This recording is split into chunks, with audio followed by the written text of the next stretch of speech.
আলহামদুলিল্লাহি রব্বিল আলামিন ওয়াসসালাতু ওয়াসসালামু আলা সাইয়্যিদিল মুরসালিন আম্মা বা'দ ফাআউযু বিল্লাহি মিনাশ শাইতানির রাজীম বিসমিল্লাহির রহমানির রহিম আসসালাতু ওয়াসসালামু আলাইকা ইয়া রাসূলুল্লাহ ওয়া আলা আলিকা ওয়া আসহাবিকা ইয়া হাবিবাল্লাহ আসসালাতু ওয়াসসালামু আলাইকা ইয়া নবিয়াল্লাহ ওয়া আলা আলিকা ওয়া আসহাবিকা ইয়া নূর আল্লাহ।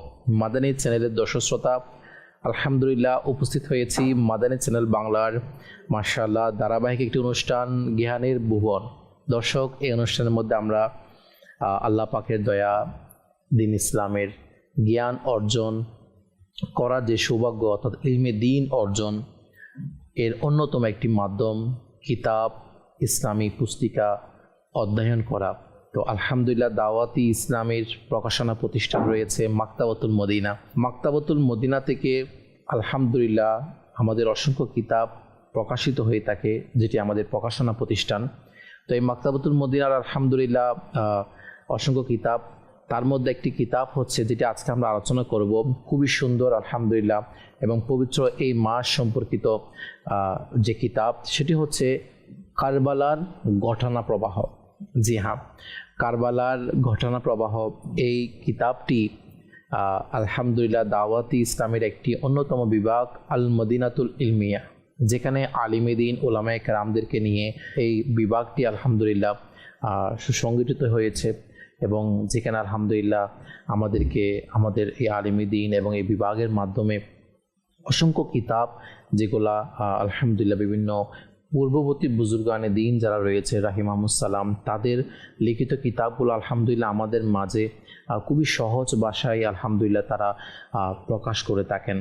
আল্লাহ পাকের দয়া আলহামদুলিল্লাহ সেরকম একটি আল মদিনাতুল ইলমিয়া বিভাগ কর্তৃক আলহামদুলিল্লাহ উপস্থাপনায় আমাদের এই কিতাবটি মাকতাবাতুল মদিনা আলহামদুলিল্লাহ প্রকাশনা করেছে। যে কিতাবের অর্থাৎ এই কিতাবটি কিন্তু মূলত এই বিষয়ে, যেটি কারবালার ঘটনা প্রবাহ, এটি কিন্তু লিখেছেন সদরুল আফাজিল হযরত আল্লামা মাওলানা সৈয়দ মোহাম্মদ নঈমুদ্দিন মুরাদাবাদী রহমতুল্লাহ আলাইহি। জি হ্যাঁ, ইনি এই কিতাবের লেখক। ইনার হাতে আলহামদুলিল্লাহ কারবালার ঘটনা প্রবাহ আলহামদুলিল্লাহ আমাদের জানার সৌভাগ্য হবে যদি আমরা এই কিতাব অধ্যয়ন করি। যদি আপনাদেরকে বলি এই কিতাবটা আপনারা কেন পড়বেন, অধ্যয়ন করবেন। দর্শক, আজকে আমরা মায়ের কুলে ইসলাম পেয়েছি কাদের কারণে? তো যাদের কারণে আমরা আজকে মায়ের কুলে ইসলাম পেয়েছি, আজকে এত সুন্দর ইসলাম আমরা আল্লাহ পাকের দয়া যে আমরা উপহার স্বরূপ পেয়েছি, তাদের মধ্যে অন্যতম হচ্ছে আমার ইমাম হুসাইন রাদিয়াল্লাহু তাআলা আনহু বলেন, আমার ইমাম হাসান রাদিয়াল্লাহু তাআলা আনহু বলেন, আমার নবীর বংশধর যে মুহররম মাসে যে কারবালার যে ময়দানের যে ঘটনা, আল্লাহু আকবার, তাদের যদি কারবালার ময়দানে যদি আমার নবীর সেই বংশধররা যদি দ্বীনের জন্য, ইসলামের জন্য যদি কুরবানি না দিতেন, তাহলে আজকে এত সহজে আমরা ইসলামকে পেতাম না। সেই কারবালার ইতিহাস, সেই কারবালার ঘটনা প্রবাহ আমরা না জানি, তাহলে আসলে আমাদের ঈমান কিভাবে তাজা হবে? আমাদের ঈমানের দিকে সতেজ রাখার জন্য কিন্তু এই ঘটনাগুলো পড়া আমাদের জন্য খুবই জরুরি।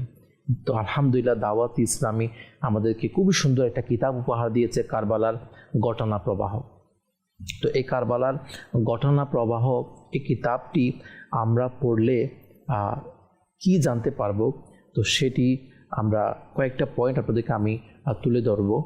তো দর্শক, আলহামদুলিল্লাহ আমরা যে শুরুতে দরুদ শরীফ পাঠ করেছি, এই দরুদ শরীফ পাঠ করার কিন্তু অসংখ্য ফজিলত ও বরকত রয়েছে। জি হ্যাঁ, আমার আমির আহলে সুন্নাত যিনি দাওয়াত ইসলামী প্রতিষ্ঠাতা মাওলানা মুহাম্মদ ইলিয়াস আত্তার কাদেরী দামাত বরকাতুহুল আলিয়া, তিনি আমাদেরকে দরুদ পাক পাঠ করার উৎসাহ প্রদান করতে গিয়ে তার লিখিত অসংখ্য কিতাব এবং রিসালার মধ্যে দরুদ শরীফ পাঠ করার ফজিলত এভাবে উঠে এসেছে যে আমাদের প্রিয় নবী রাসূল আরবি হুজুরপুর নূর সাল্লাল্লাহু তাআলা আলাইহি ওয়া আলিহি ওয়াসাল্লাম ইরশাদ করেছেন, যেই ব্যক্তি আমার উপর 10 বার দরুদ শরীফ পাঠ করবে, আল্লাহ পাক তার 100টি গুনাহকে মাফ করে দিবেন।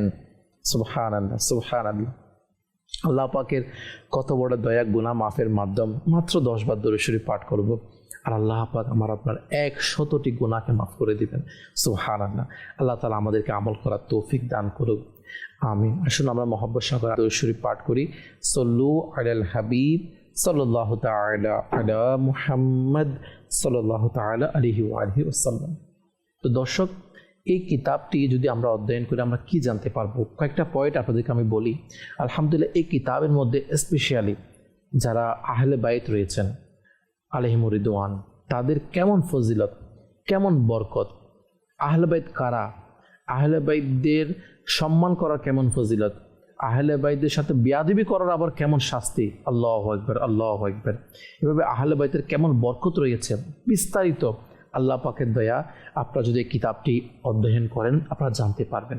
এবং আহলে বাইতের গুরুত্বটা কেমন একটু বোঝার জন্য আপনাদেরকে আমি বলি যে আহলে বাইতের ফজিলত সম্পর্কিত আমার নবী সাল্লাল্লাহু আলাইহি ওয়াসাল্লাম কি বলেছেন। অর্থাৎ আহলে বাইত এর ব্যাপারে আমার নবী ইরশাদ করেন, নিজেদের সন্তানকে 3টি বিষয় শিখাও। আমার নবী বলছেন আমাদেরকে নিজেদের সন্তানকে 3টি বিষয় শেখাও। নিজের নবী সাল্লাল্লাহু আলাইহি ওয়াসাল্লাম এর ভালোবাসা, 1 নম্বর, নিজের নবী অর্থাৎ আমাদের নবী সাল্লাল্লাহু আলাইহি ওয়াসাল্লামের ভালোবাসা শিক্ষা 1, দ্বিতীয় হচ্ছে আহলে বাইতের ভালোবাসা, আর তৃতীয় নম্বর কুরআনে পাকের তিলাওয়াত। সুবহানাল্লাহ সুবহানাল্লাহ। প্রিয় দর্শক, আমাদের ভবিষ্যৎ প্রজন্মকে, আমাদের সন্তান সন্ততিকে কি শিক্ষা দিব সেটার গাইডলাইন আমার নবী দিয়ে দিয়েছেন। আর কি বলছে আমার নবী, তোমাদের সন্তানদেরকে তোমরা যা শিক্ষা, আজকে আমরা আছি না যে অনেকে অনেক ধরনের কী কী শিক্ষা দেওয়া যায়, কত ধরনের গাইডলাইন আমরা নিই, কত জায়গায় আমরা মানুষ থেকে পরামর্শ নিই আমার সন্তানকে কীভাবে বড় করা যায়, সন্তানকে কীভাবে সুশিক্ষা শিক্ষিত করা যায়, কত ধরনের আমরা টেনশন করি। কিন্তু সেই টেনশনের সকল কিছুর সমাধান কিন্তু একটি কথাই আমার নবী একটি হাদিস শরীফের মধ্যে বলে দিয়েছে যে তোমরা তোমাদের সন্তানদেরকে 3টি বিষয় শিক্ষা দাও।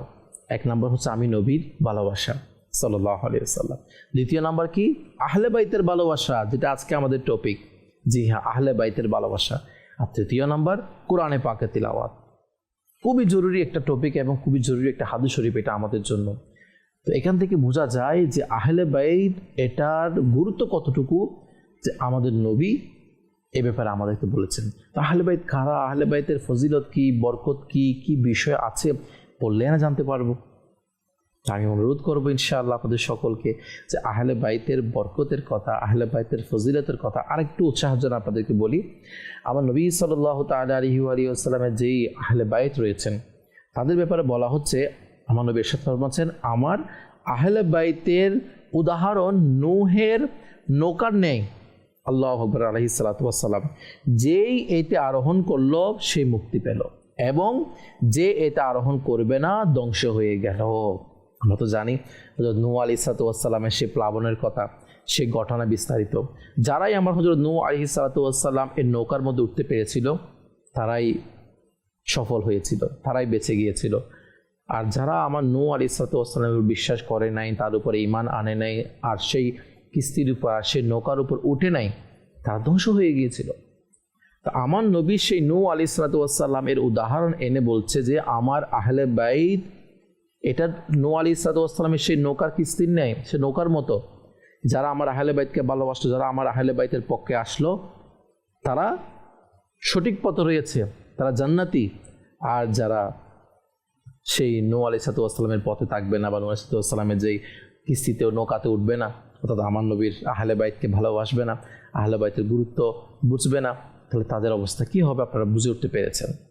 দর্শক, আমাদের জানতে হবে আহলে বাইত কারা, তাদের আদবের ক্ষেত্রে কী কী খেয়াল রাখা দরকার, তাদের প্রতি আমাদের কেমন ঈমান হওয়া দরকার, তাদের প্রতি আমাদের কেমন আদব হওয়া দরকার, এই বিষয়গুলো জানার জন্য অনুরোধ করবো আপনাদেরকে কিতাব অধ্যয়ন করুন। আর আলহামদুলিল্লাহ আমরা যদি এই কিতাবটা অধ্যয়ন করি তাহলে আল্লাহ পাকের দয়া, এবং এই কিতাবটাও কিন্তু আলহামদুলিল্লাহ আহলে বাইতকে নিয়ে, অর্থাৎ কারবালার ইতিহাস, কারবালার যে ঘটনা, কারবালার এর মধ্যে আলহামদুলিল্লাহ যে আমার নবীর বংশধররা তারা যে ইসলামের জন্য কুরবানি দিয়েছে, এরাও তো আহলে বাইতের মধ্যে মনে করেন কি আমার ইমাম হুসাইন রাদিয়াল্লাহু তাআলা আনহু, এরাও তো আহলে বাইতের মধ্যে অন্তর্ভুক্ত বলা যেতে পারে।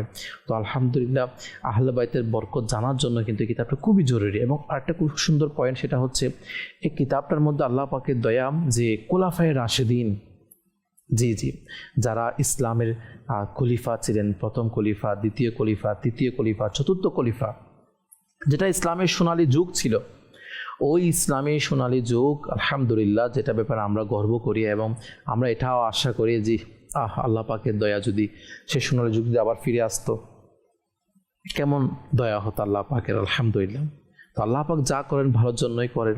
তো সেই খোলাফায়ে রাশিদিন, তাদের বরকত, তাদের ফজিলত, তাদের আল্লাহ পাক কেমন মর্যাদা দিয়েছে, আলহামদুলিল্লাহ সেই সম্পর্কেও বিস্তারিত আপনারা এই কারবালার ঘটনা প্রবাহ কিতাবের মধ্যে পেয়ে যাবেন। এবং আল্লাহ পাকের দয়া, কারবালার সেই হৃদয় বিদারক দৃশ্য, সেই কারবালার হৃদয় বিদারক ঘটনাগুলা, ওই দিন কি হয়েছিল, 10 মুহররমের দিন, সেদিন কি ঘটনাগুলো ঘটেছিল, যা আজকে নয় বরঞ্চ সারা জীবন যে ঘটনাগুলো মানুষ স্মরণ করবে, যেগুলোকে স্মরণ করে করে মানুষ তার ঈমানকে তাজা করবে এবং নিজের আমল, নিজের ইসলামের প্রতি নিজের উদ্দীপনা, উৎসাহ এটাকে বৃদ্ধি করবে, সেই ঘটনাগুলো আলহামদুলিল্লাহ অনেকটুকু এখানে রয়েছে। এবং আরেকটা টপিক হচ্ছে কারবালার যে ঘটনা হয়েছিল 10 মুহররম এবং অন্যান্য যে বিষয়, এরপরে যে ঘটনাগুলো হয়েছিল, এরপরে যে ঘটনা প্রবাহ কি হয়েছিল, কিভাবে জালিমরা ধ্বংস হয়েছিল, কিভাবে কোন ঘটনা ঘটেছে, এটাও কিন্তু আলহামদুলিল্লাহ এই কিতাবের মধ্যে আপনারা পেয়ে যাবেন। যে আল্লাহ পাকের দেয়া কারবালার পরবর্তী যে ঘটনাগুলো আলহামদুলিল্লাহ, তো সেগুলো আমাদের জানা দরকার, কিভাবে জালিমরা ধ্বংস হয়েছে, কি ঘটনা ঘটেছে, অনেকেরও ইন্টারেস্ট থাকে যে না এটা আমাদের জানা দরকার। তো আলহামদুলিল্লাহ কিতাব যদি আপনারা অধ্যয়ন করেন তাহলে আপনাদের জানার সৌভাগ্য হবে। এবং স্পেশালি আমার ইমামে আলী মকাম রাদিয়াল্লাহু তাআলা আনহু, এনার যে শাহাদাত বরণ, এই সম্পর্কেও এখানে বিস্তারিত শাহাদাতের যে দৃশ্য ছিল বিস্তারিত রয়েছে। আপনাদেরকে অনুরোধ করব, আমি কত সময় আমাদের কত দিকে চলে যাই, কিতাব অধ্যয়ন করার দ্বারা কিন্তু নিজের ইলমে দ্বীন জ্ঞান যে অর্জন, সেটাও আলহামদুলিল্লাহ সৌভাগ্য হয়ে থাকে। পাশাপাশি নিজের ঈমান তাজা করার সৌভাগ্য। এবং আলহামদুলিল্লাহ বলা হচ্ছে না ইলমে দ্বীন অর্জনের মধ্যে সময় দেওয়া, এটা 1000 রাকাত নফল নামাজের চেয়ে উত্তম বলা হয়েছে। ইলমে দ্বীনের যে বৈঠকে বসা, এর 1000 জানাজার নামাজ পড়ার চাইতে উত্তম বলা হয়েছে। 1000টা রোগী দেখার যে সওয়াব তার চাইতে উত্তম বলা হয়েছে। আল্লাহু আকবার। কারণ কি? কারণ ইলমে দ্বীন অর্জন করলে আপনি আমল কীভাবে করবেন সেটা জানতে পারবেন। অনেক আছে আমল করে কিন্তু ওই আমলের যে নিয়ম, ওই আমলের যে মাসাইল, এটা না জানার কারণে সে আমলের সওয়াব পাবে দূরের কথা, বলতে সে গুনাহগার হয়ে যায়। আছে এরকম অসংখ্য বিষয়, নামাজ বলেন, উজু বলেন, গোসল বলেন, ইবাদত বলেন, দৈনন্দিন জীবন বিভিন্ন কিছু। তো আমাদের উচিত ইলমে দ্বীন অর্জন করা, কিতাব অধ্যয়ন করা। আলহামদুলিল্লাহ মাকতাবাতুল মদিনায় আল্লাহ পাকের দয়া শত শত রিসালা, হাজারো কিতাব। কাদের জন্য এত টাকা খরচ করে? দেখেন এই যে আপনাদের থেকে অনলাইন আজকে আমরা www.dawatislami.net বুস্ট লাইব্রেরি অপশনে গিয়ে শত শত রিসালা কিতাব ফ্রি অফ কস্ট আমরা কি ডাউনলোড করতে পারছি। তো এটা আমাদের আল্লাহ পাকের দয়া যে দাওয়াত ইসলামী আজকে আমাদেরকে ফ্রি সার্ভিস দিচ্ছে। কিন্তু আমরা কেমন জানি এত কিছুর পরেও আমরা মনে করছি যে কিতাবগুলো এমনি হয়ে যাচ্ছে। নয়, এই কিতাবের পিছনে শত শত ইসলামী ভাই তারা কষ্ট করে যাচ্ছে। অনেক ওয়ার্কার, অনেক এমপ্লয়ি আমাদের আছে যারা মাশাআল্লাহ দিন রাত পরিশ্রম করে যাচ্ছে, যেখানে তাদের এগুলো একটা চ্যাপ্টার থাকে। এখানে কেউ কিতাব লেখে, অনুবাদ করা, ট্রান্সলেট করা, যে বিষয়গুলা এগুলো রিচেক করা, প্রিন্টিং আছে, অনেকগুলো একটা বিশাল বড় একটা কার্যক্রম। এগুলো কাদের জন্য? যেন আমরা অধ্যয়ন করতে পারি, আমাদের ইলমে দ্বীন অর্জন করতে পারি। তো অনুরোধ থাকবে আপনাদের কাছে, এবং আপনারা শুনে আরও খুশি হবেন। আল্লাহ পাকের দয়া দাওয়াত ইসলামের এই কিতাবগুলো প্রায় কমে বেশ 37 ভাষায় এগুলো কি হয়ে থাকে, অনুবাদ হয়ে থাকে। আল্লাহ পাকের দয়া আলহামদুলিল্লাহ। আমরা নিজেরা যদি চেষ্টা না করি পড়ার জন্য, তাহলে কে পড়বে? আপনাদের কাছে বিনীত অনুরোধ থাকবে, আমরা যদি সবাই চেষ্টা করি ইনশাআল্লাহ, এবং মাইন্ড বানিয়ে নিয়ে যে প্রতিদিন কিছু না কিছু কিতাব থেকে আমরা অধ্যয়ন করব। আর স্পেশালি অনুরোধ করব, মোবাইল বা স্ক্রিনের থেকে আমরা অধ্যয়ন না করে যদি ফিজিক্যালি বা হার্ড কপি যদি আমরা কি করি নিই, কেননা স্ক্রিনের মধ্যে আপনার দেখা যাবে অনেক সময় মনোযোগী হওয়ার সুযোগ থাকে না, এবং নিজের চোখেরও সমস্যা, বিভিন্ন কিছু আপনারা জানেন এই বিষয়ে। কিন্তু যেখানে হার্ড কপি যখন কিতাব আমরা পড়ি না, এটার মধ্যে পড়ার মজাই আলাদা, এবং এটা পড়তেও আপনার মন বসে। মোবাইলের মধ্যে মন বসে না, মেসেজ আসে, কল আসে, ইত্যাদি কিছু চলে আসে। তাই অনুরোধ থাকবে, মাকতাবাতুল মদিনা থেকে আপনারা আমাদের কিতাবটা হার্ড কপি হাসিল করতে পারেন। আপনি যেখানে রয়েছেন বাংলার, আপনাকে ইনশাআল্লাহ কুরিয়ারের মাধ্যমে আমাদের কিতাবটা পৌঁছে দেওয়া হবে। তো আল্লাহ পাকের দরবারে দোয়া করে আল্লাহ পাক যেন আমাদেরকে কিতাব অধ্যয়ন করার তৌফিক দান করে। আমিন বিজাহিন নবীল আমিন সাল্লাল্লাহু আলাইহি ওয়াসাল্লাম। মাদানী চ্যানেল বাংলা দিতে থাকি ইনশাআল্লাহ। এটাও আলহামদুলিল্লাহ ইলমে দ্বীন অর্জন হওয়ার মাধ্যম। এবং আপনাদের কাছে অনুরোধ থাকবে, আর যদিও আপনারা কোনো কিতাব সম্পর্কে জানতে চান, আমাদের স্ক্রিনে দেওয়া নাম্বারের মধ্যে আমাদের কাছে অনুরোধ করতে পারেন। চেষ্টা করবে ইনশাআল্লাহ ওই কিতাবের বিস্তারিত পয়েন্টগুলো আপনাদের কাছে তুলে ধরার জন্য ইনশাআল্লাহ। সল্লু আলাল হাবিব সাল্লাল্লাহু তাআলা আলা মুহাম্মদ সাল্লাল্লাহু তাআলা আলাইহি ওয়া সাল্লাম।